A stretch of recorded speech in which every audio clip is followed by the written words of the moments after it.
मित्रांनो, आमच्या शाळेत एक शिक्षिका होत्या ज्यांच्याबद्दल मी नेहमीच विचार करायचो.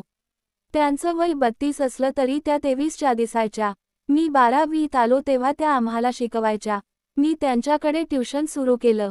त्या दिसायला इतक्या सुंदर होत्या की त्यांना पाहताच माझी भावना दाटून यायची. रोज रात्री मी त्यांच्या नावाने हतबल करायचो. मी त्यांच्याकडेच ट्युशन लावलं होतं. एकदा मी ट्युशनसाठी अर्धा तास लवकर पोहोचलो. मोनाली मॅडमने दार उघडलं आणि विचारलं, आज एवढ्या लवकर कसा आलास? मी म्हणालो, मॅम, घड्याळ खराब झाला होता म्हणून लवकर निघालो. बरं ठीक आहे, ये आत आणि बस, त्या म्हणाल्या. मी आत आलो. मॅडम माझ्या शेजारी येऊन बसल्या. आम्ही अभ्यासाच्या गप्पा मारायला लागलो, पण माझ्या नजरा त्यांच्या व्यक्तिमत्वावर होत्या. त्यांनी हे लक्षात घेतलं. काय बघतोयस? त्यांनी विचारलं. मी घाबरलो आणि म्हणालो, काही नाही मॅम.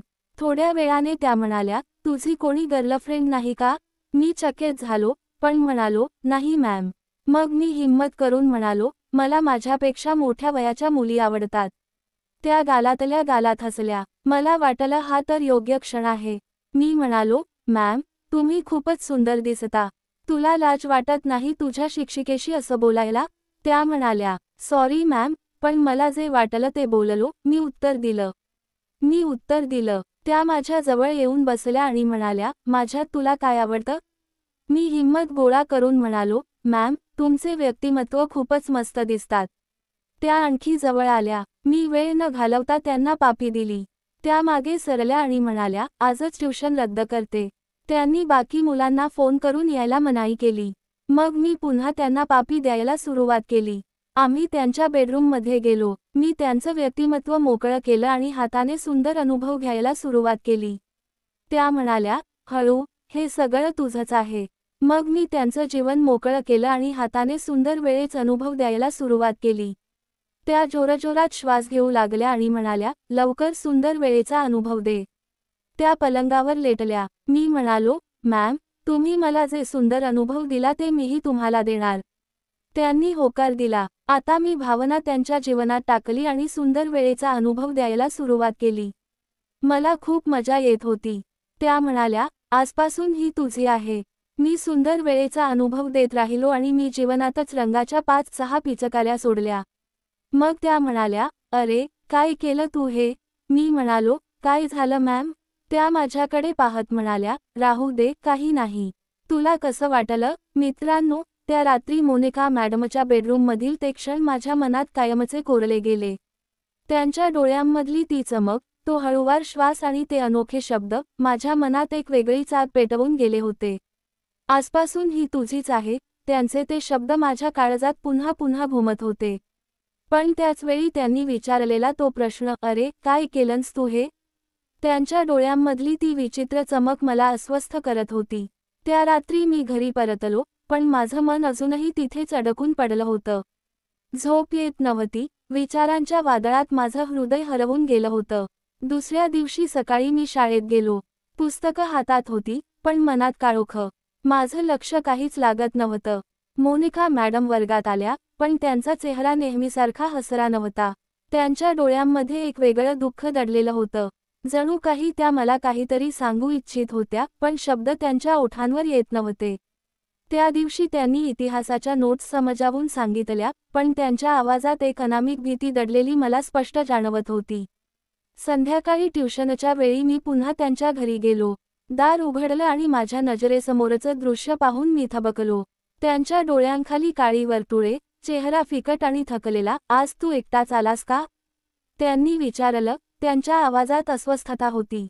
हो मॅम, बाकीच्यांना यायला उशीर होईल. मी खोटं बोललो. मला त्यांच्याशी एकट्याने बोलायचं होतं. ठीक आहे, आत ये, त्यांनी शांत स्वरात म्हटलं आणि दार बंद केलं. मी आत जाऊन नेहमीच्या जागेवर बसलो. पण आज त्यांनी माझ्याशी डोळेही मिळवले नाहीत. डेस्कवरून पुस्तक उचलून त्या म्हणाल्या, आज आपण मागच्या धड्याचं रिव्हिजन करू. माझं मन मात्र अभ्यासात नव्हतं. मी काल रात्रीबद्दल बोलायला सुरुवात केली, पण त्यांनी मध्येच थांबवलं. काल रात्री जे झालं ते विसर. ते चुकीचं होतं. त्यांचा आवाज थंडगार होता. तू माझा विद्यार्थी आहेस आणि मी तुझी शिक्षिका. असं पुन्हा कधीच होऊ नये. माझं मन सून झालं. काल रात्रीचे क्षण मला स्वर्गात घेऊन गेले होते आणि आता त्या मला सगळं विसरायला सांगत होत्या. पण मॅम, तुम्हीच तर म्हणालात की. मी बोलायला लागलो, पण त्यांनी पुन्हा मला थांबवलं. मी जे बोलले ते भावनेच्या भरात बोलले. तुला कळत नाही, पण हे सगळं खूप गुंतागुंतीचं आहे. तू फक्त माझं ऐक आणि हे सगळं विसर. त्यांच्या डोळ्यात पाणी दाटलं. मी गप्प बसलो, पण माझ्या मनात प्रश्नांचा जणू वादळच उठलं होतं. मोनिका मॅडम का बदलल्या होत्या? काल रात्रीच्या त्या क्षणानंतर त्यांचा हा अचानक बदल, मला असं वाटत होतं, जणू त्या काहीतरी गुपित माझ्यापासून दडवत होत्या. त्या रात्री ट्युशन संपलं आणि मी घरी परतलो, पण मोनिका मॅमच्या त्या शब्दांनी माझ्या मनात भीती, गोंधळ आणि कुतूहल यांचं वादळ उठवलं होतं. हे सगळं गुंतागुंतीच आहे, त्यांच्या ओठातून पडलेले ते शब्द माझ्या डोक्यात सतत घुमत होते. मी पलंगावर होऊन छताकडे बघत होतो, पण डोळ्यांना झोप लागत नव्हती. मनात एकच प्रश्न ठाम मांडून बसला होता, नेमकं त्या काय लपवत आहेत? सकाळ झाली तरी माझं मन शांत झालं नाही. शाळेत गेलो, पण पुस्तक हातात धरली तरी अक्षरं धूसर वाटत होती. शेवटी मी माझा जिवलग मित्र सोहमला सगळं सांगून टाकलं. सोहम ऐकत होता, कधी हसत, तर कधी भुवया उंचावत. अरे तू खूपच पुढं जातोयस, तो हसत म्हणाला, पण खरंच, मॅमच्या आयुष्यात काहीतरी गडबड आहे असं वाटतं. त्याच्या आवाजातही कुतूहल दडलं होतं. मग काय करू? मी विचारलं. सोहमच्या डोळ्यांत अचानक चमक आली. एक काम कर, आज पुन्हा त्यांच्या घरी जा. पण यावेळी फक्त ट्युशनसाठी नाही, तर त्यांच्या घराभोवती नीट लक्ष ठेव. कदाचित तुला एखादं गुपित सापडेल. त्याचं म्हणणं ऐकून माझ्या अंगावर काटा आला. पण मनाने मी तयार होतो. त्या रात्री मी पुन्हा मोनिका मॅमच्या घरी गेलो. दरवाजा उघडला तेव्हा त्यांच्या डोळ्यांत आश्चर्य आणि किंचित भीती दिसली. आज पुन्हा इतक्या लवकर? त्या विचारल्या. हो मॅम, मला एक प्रश्न विचारायचा होता. मी खोटं बोललो. मी हॉलमध्ये शिरलो आणि आजूबाजूला लक्ष फिरवलं. भिंतींवर जुनी चित्र होती, एका कोपऱ्यात. मिणमिणत्या प्रकाशात मंद सुगंध दरवळत होता. माझ्या नजरेस टेबलावर पडलेली एक जुनी, जाडजूड डायरी दिसली. मी हळूच ती उघडली. आत काही नावं, तारखा आणि अर्धवट वाक्य लिहिलेली होती. पानांवर ओढून काढलेले रेघोटे आणि शाईचे डाग होते, जणू कुणीतरी काहीतरी लपवण्याचा प्रयत्न केला होता. हे काय आहे मॅम? मी विचारलं. क्षणात मोनिका मॅमने माझ्या हातातून डायरी हिसकावून घेतली. त्यांच्या डोळ्यांत राग आणि भीती दोन्ही झळकत होते. हे तुझ्यासाठी नाही, तुला जे काम आहे ते फक्त अभ्यासाचं. उगाच चौकशी करू नकोस. त्यांचा आवाज थरथरत होता. मी घाबरलो पण धाडस करून म्हणालो, मॅम, मला फक्त तुमची काळजी वाटते. तुम्ही कालपासून खूप बदललेल्या दिसता. काही प्रॉब्लेम आहे का? त्यांच्या चेहऱ्यावर एक क्षणभर दडपण स्पष्ट झालं, पण लगेच त्यांनी स्वतःला सावरलं. तुला काही समजण्याची गरज नाही. फक्त अभ्यासावर लक्ष दे, त्या म्हणाल्या आणि मला घाईघाईने घरी पाठवलं. त्या रात्री माझ्या मनात शंकांचा डोंगर उभा राहिला होता. डायरीतील ती नावं, त्या तारखा आणि मॅमचा अचानक बदललेला स्वभाव, हे सगळं एका मोठ्या रहस्याकडे इशारा करत होतं. मी ठरवलं, हे रहस्य मी नक्की उलगडणार, सत्य मी शेवटपर्यंत शोधून काढणार. दुसऱ्या दिवशी मी सोहमला पुन्हा भेटलो. त्या डायरीत काहीतरी गंभीर रहस्य दडलेलं आहे, मी त्याला सांगितलं. मला ती डायरी पुन्हा पाहायला हवी, नाहीतर हे कोडं कधीच सुटणार नाही. पण तू कसा जाणार? सोहमने काळजीपूर्वक विचारलं. मॅम, तुला पुन्हा तिथे पाहिलं तर त्या नक्कीच संशय घेणार. मी रात्री जाणार, मी ठाम आवाजात म्हणालो. जेव्हा मॅम गाढ झोपलेले असतील तेव्हा मी त्यांच्या घरात जाऊन ती डायरी शोधणार आहे. तू वेडा झालायस का? सोहम घाबरून ओरडला. तुला पकडलं तर मोठा अनर्थ होईल, काहीही घडू शकतं. काहीही होऊ दे, मी त्याला थांबवत म्हणालो. मला सत्य जाणून घ्यायचं आहे. माझ्या मनातल्या शंका आता मी जास्त काळ दाबून ठेवू शकत नाही. त्या रात्री मी मोनिका मॅमच्या घराजवळ गेलो. त्यांचं घर काळोखात बुडालं होतं आणि सगळीकडे भयान शांतता होती. थंड वाऱ्यामुळे अंगावर काटा आला. मी हळूच त्यांच्या घराच्या मागच्या खिडकीतून आत शिरलो. माझ्या हातात फक्त एक छोटी टॉर्च होती. मी पावले अलगद टाकत लिव्हिंग रूममध्ये पोचलो. पण ती डायरी टेबलवर नव्हती. मी घाबरतच त्यांच्या बेडरूमकडे गेलो, पण तिथेही ती कुठेच दिसली नाही. अचानक मला एक आवाज ऐकू आला, कोणीतरी दार उघडत होतं. माझं हृदय जोरजोराने धडधडायला लागलं. मी घाबरून पटकन बेडखाली शिरलो. पायांचे आवाज हळूहळू जवळ येत होते. मी टॉर्च बंद केली आणि श्वास रोखून बसलो. कोण आहे तिथे? मोनिका मॅमचा आवाज खोलीत घुमला. त्यांनी लाईट लावली. मला वाटलं आता तर माझं सगळं संपलं, पण त्या थेट बेडरूममध्ये न येता दुसऱ्या खोलीकडे गेल्या. तिथून मला मंद आवाजात फोनवर बोलण्याचा आवाज ऐकू आला. हो, मला माहीत आहे, पण मला आता यातून बाहेर पडायचं आहे, त्या कुजबुजत म्हणाल्या. तो मला शोधत आहे, जर त्याला कळलं तर मी काय करू? माझ्या काळजाचा ठोका चुकला. मोनिका मॅम कोणाशी बोलत होत्या? आणि हा तो कोण होता? मी सावधपणे बेडखालून बाहेर आलो आणि दुसऱ्या खोलीकडे सरकलो. तिथे मोनिका मॅम डेस्कजवळ बसून फोनवर बोलत होत्या. त्यांच्या हातात तीच रहस्यमय डायरी होती.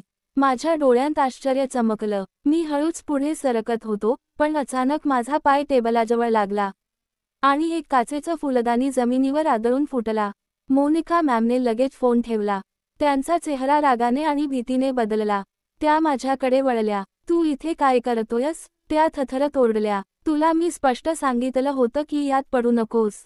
मॅम, मला सत्य जाणून घ्यायचं आहे, मी धैर्य एकवटलं आणि म्हणालो. तुम्ही नेमकं काय लपवताय? आणि ही डायरी इतकी महत्त्वाची का आहे? मोनिका मॅडमाच्या चेहऱ्यावर भीती आणि राग एकत्र दिसत होता. त्या माझ्याकडे आल्या आणि थरथरत्या आवाजात म्हणाल्या, तुला या सगळ्यापासून दूर राहायला हवं, नाहीतर तुझ्या जीवाला धोका आहे. धोका? कोणाचा धोका आणि का? मी घाबरतच विचारलं. त्या क्षणी त्या गप्प बसल्या, पण त्यांच्या डोळ्यात एक खोल, न उलगडणारं गुपित दडलेलं मला जाणवत होतं. अचानक घराचं मुख्य दार जोरात ठोठावलं गेलं. मोनिका मॅडमाच्या चेहऱ्यावर भीतीचा रंग आणखीनच पसरला. त्या घाबरलेल्या स्वरात कुजबुजल्या, तो आलाय. कोण? मी हळूच विचारलं, पण उत्तर देण्याऐवजी त्यांनी मला पटकन बेडरूमच्या कपाटात लपायला सांगितलं.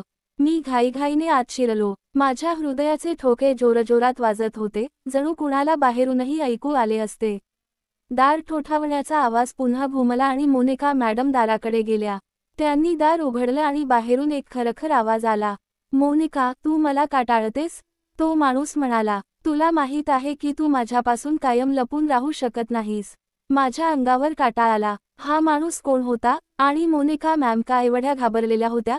मी कपाटाच्या फटीतून डोकावून पाहण्याचा प्रयत्न केला. मला फक्त त्याच्या पाठीचा भाग दिसत होता. त्याच्या खांद्यावर एक मोठी बॅग होती आणि हातात काहीतरी चमकत होतं, कदाचित चाकू. मोनिका मॅमने त्याला शांत करण्याचा प्रयत्न केला, पण तो आणखीच संतापला. तू मला सगळं सांगितलं नाहीस तर? तो गुरगुरला. त्याने आपली बॅग खाली आपटली. त्या बॅगमधून काही कागदपत्र आणि एक छोटी डायरी खाली पडली. तीच डायरी. माझ्या डोक्यात प्रश्नांचा भडीमार सुरू झाला. मोनिका मॅम कोणत्या गुपितात अडकल्या होत्या? आणि हा माणूस नक्की कोण? तो अचानक पुढे सरसावला. त्याने मोनिका मॅमच्या हातातील डायरी हिसकावली आणि ती उघडून बघितली. हे सगळं इथेच आहे, नाही का? तो ओरडला. तू मला का फसवलंस? मोनिका मॅम काहीतरी बोलण्याचा प्रयत्न करत होत्या, पण त्याने त्यांना जोरात ढकललं. त्या खाली पडल्या. माझं धीर सुटलं. मी कपाटातून बाहेर पडलो आणि जोरात ओरडलो, थांबा. तिला हात लावू नका. तो माणूस माझ्याकडे वळला. त्याच्या चेहऱ्यावर एक क्रूर, दहशतीचं हास्य पसरलं. हा कोण आहे? तो खवळून म्हणाला. तुझा नवा प्रियकर? मोनिका मॅम माझ्याकडे थरथरत्या डोळ्यांनी पाहू लागल्या. पळ, इथून पळ, नाहीतर उशीर होईल. त्या किंचाळल्या. पण तो माणूस माझ्याकडे झेपावला. मी त्याला चुकवण्याचा प्रयत्न केला, पण त्याने मला पकडलं आणि माझ्या गळ्याला धारदार चाकू लावला. तो विक्षिप्त हसत म्हणाला, तुला काय वाटलं? इथे येऊन हिरो बनशील? आता तुझी आणि तिची कहाणी इथेच संपणार आहे. मोनिका मॅम ओरडल्या, नाही. त्याला सोड, मी तुला सगळं सांगते. पण त्या माणसाने तिच्याकडे दुर्लक्ष केलं आणि मला म्हणाला, तुला माहीत आहे का, तुझी ही मेम खरंच कोण आहे? माझ्या डोक्यात प्रश्नांचा भवर निर्माण झाला. मोनिका मेम खरंच कोण होत्या? आणि त्या डायरीत काय होतं, ज्यामुळे हा माणूस इतका क्रूर झाला होता? अचानक घराबाहेर पोलिसांच्या सायरनचा आवाज आला. तो माणूस थबकला आणि मोनिका मॅमने मला पळायला सांगितलं. मी त्याच्या हातातून सुटण्याचा प्रयत्न केला, पण त्याने मला घट्ट पकडलं. कोणी पोलिसांना बोलावलं? तो गुरगुरला. मोनिका मॅमने त्याच्याकडे पाहिलं आणि त्यांच्या चेहऱ्यावर एक विचित्र हास्य पसरलं. त्या म्हणाल्या, तुझी गेम आता संपली. पण त्या माणसाने चाकू माझ्या गळ्याला आणखी जवळ नेला. जर मी खाली गेलो, तर हा पण माझ्यासोबत येईल, तो म्हणाला. माझ्या काळजाचा ठोका चुकला. पोलिसांच्या सायरनचा आवाज आता अगदी जवळ आला होता. माझ्या गळ्याला चाकू लावलेला तो माणूस मागे सरला, पण त्याची पकड अजूनही घट्ट होती.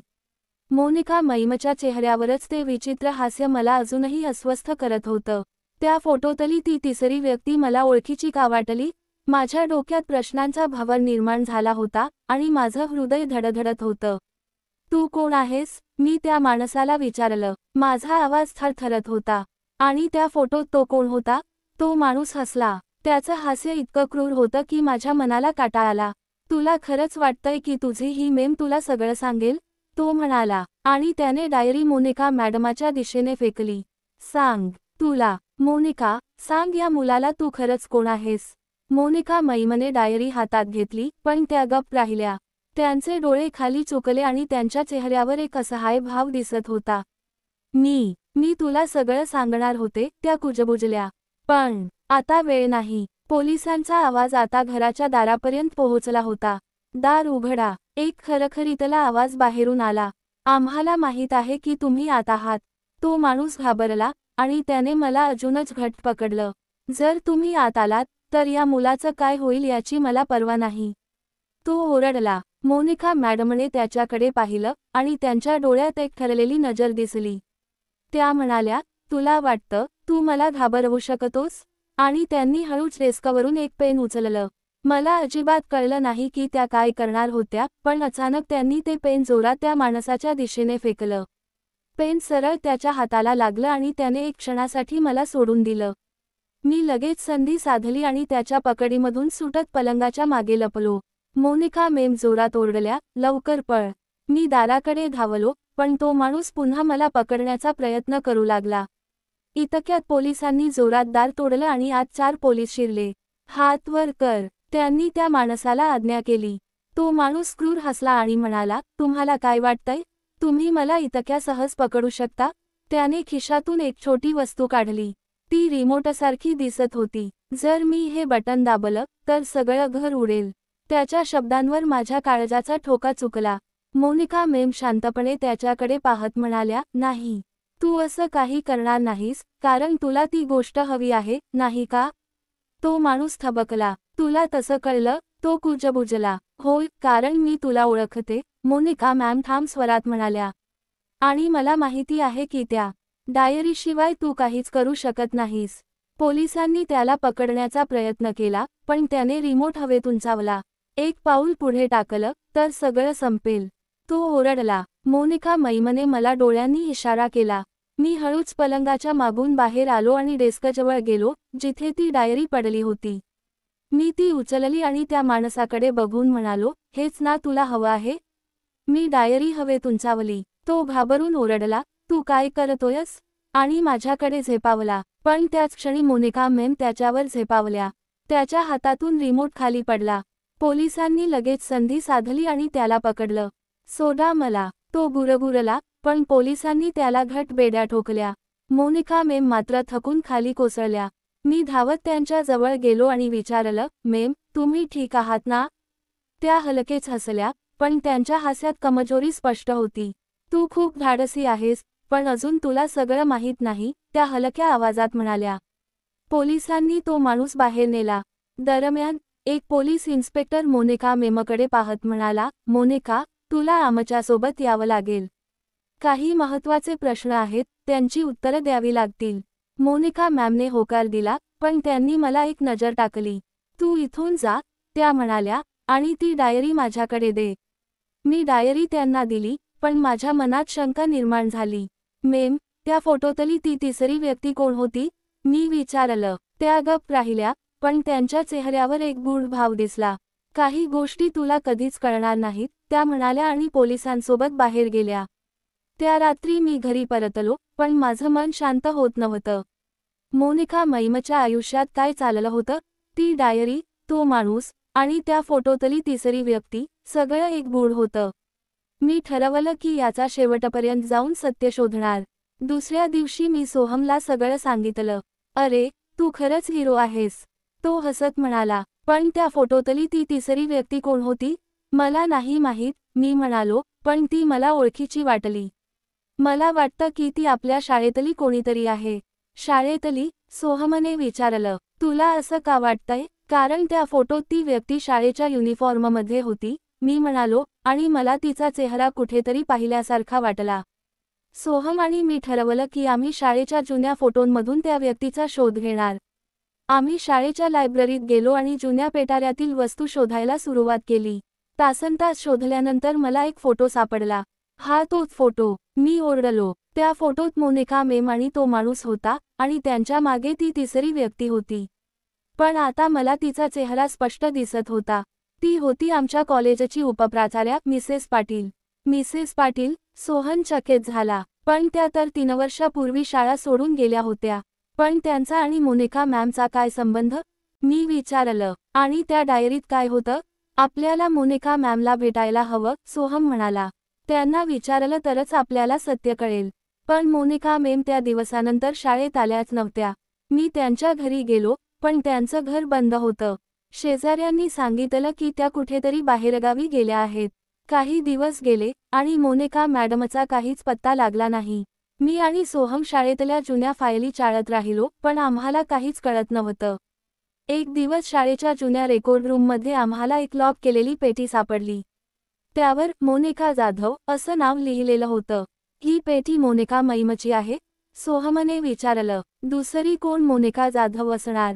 मी म्हणालो. आम्ही ती पेटी उघडण्याचा प्रयत्न केला, पण ती उघडत नव्हती. शेवटी सोहमने एक बारीक कील खिशातून काढली आणि लॉक उघडण्याचा प्रयत्न केला. तू हे कुठे शिकलास? मी हसत विचारलं. YouTube. सोहम हसला. काही मिनिटांतच लॉक उघडलं आणि आम्ही पेटी उघडली. आतमध्ये काही पत्र, काही फोटो आणि एक छोटी डायरी होती. तीच डायरी. मी ती उघडली आणि त्यात काही नावं, तारखा आणि काही कोड्स लिहिलेले होते. हे काय आहे? सोहमने विचारलं. मला वाटतं ही एक यादी आहे, मी म्हणालो. पण याचा अर्थ काय? त्या डायरीत मिसेस पाटील याच नाव वारंवार येत होतं, आणि त्यांच्यासोबत काही रकमांचा उल्लेख होता. मला वाटतं, मोनिका मेम आणि मिसेस पाटील यांच्यात काहीतरी गंभीर गोष्ट आहे, मी म्हणालो. तेवढ्यात आम्हाला रेकॉर्ड रूमच्या बाहेर पावलांचा आवाज ऐकू आला. आम्ही घाबरलो आणि पटकन पेटी बंद केली. कोण आहे? मी कुजबुजलो. शांत, सोहम म्हणाला, आणि आम्ही रेकॉर्ड रूमच्या एका कोपऱ्यात लपलो. दार उघडलं आणि आत आल्या मिसेस पाटील. त्या रेकॉर्ड रूममध्ये आल्या आणि त्यांनी तीच पेटी उचलली. मला माहीत होतं की तीर्थरूप ही इथे लपवेल, त्या स्वतःशीच म्हणाल्या. मिसेस पाटील. मी ओरडलो, आणि त्या चमकल्या. तुम्ही इथे काय करताय? त्यांनी विचारलं, आणि त्यांच्या हातात एक पिस्तूल दिसलं. आम्ही फक्त, मी घाबरलो, पण सोहमने मला मागे खेचलं. तुम्ही खूप पुढे गेलात, मिसेस पाटील म्हणाल्या आणि त्यांनी पिस्तूल आमच्याकडे रोखलं. आता तुम्हाला सत्य कळलं आहे. पण ते तुम्हाला घेऊन खाली जावं लागेल. माझ्या काळजाचा ठोका चुकला. मोनिका मॅडम कुठे होत्या, आणि मिसेस पाटील यांचा यात काय संबंध होता? ती डायरी आणि त्या फोटोतलं रहस्य काय होतं? अचानक मिसेस पाटीलने पिस्तूल आमच्याकडे रोखलं आणि थंड आवाजात म्हणाल्या, तुम्हाला माहीत आहे का, मोनिका खरं तर कोण आहे? मित्रांनो, तुम्हाला ही स्टोरी आवडली का? आणि जर याचा पुढचा भाग पाहायचा असेल तर मोनिका मॅडम असं कॉमेंट करा. पाहूया किती जणांना पुढची गोष्ट जाणून घ्यायची आहे. तर मग भेटूया लवकरच पुढच्या भागात.